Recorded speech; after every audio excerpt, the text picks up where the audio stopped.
looking at Nadine Dorries and Jimmy Carr. Now, Jimmy's made this controversial joke on Netflix, but does that mean it should be bad? Should he be sent to the police, as Nadine Dorries seems to be saying? So Nadine Dorries is saying that her government's online safety bill could have dealt with Jimmy Carr's joke, which I find incredibly ominous. The government should not be in the business of policing jokes. It was bad enough when, several Labour MPs came out and denounced Jimmy Carr for a joke. It is controversial, of course. It's what you expect, but you don't have to watch it. It's on Netflix. You have to actively choose to watch Jimmy Carr. You have to sit through his other jokes about child abuse and various other controversial things to get to it. But now it's been pulled out of context, put in front of everyone's faces, and we're told every time someone talks about it, they put the word joke in inverted commas, or one MP described it as comments, as if it was, an endorsement of genocide.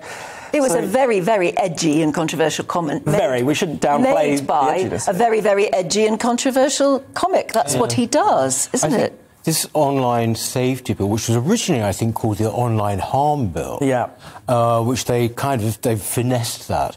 It is, whatever Jimmy Carr said, it is, as you say, very, very worrying, because the general sort of dynamic seems to be about tightening what people can and cannot say throughout. And I think we've got a situation now where people are utterly confused, so they don't say anything. I think increasingly people just don't say things because they just don't know where they stand legally.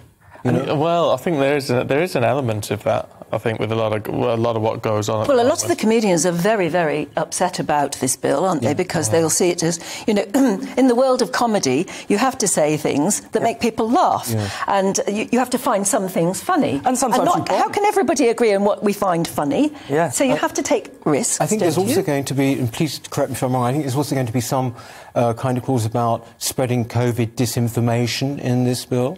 Yes, that's different, though, isn't it? Well, not really, because what do you mean by disinformation? I mean, is simple disagreement with certain things not allowed? I mean, this is very wide. These definitions are very wide. What you put forward as fact when you know it isn't? Right. I mean, lying, in effect. Well, two can play that game.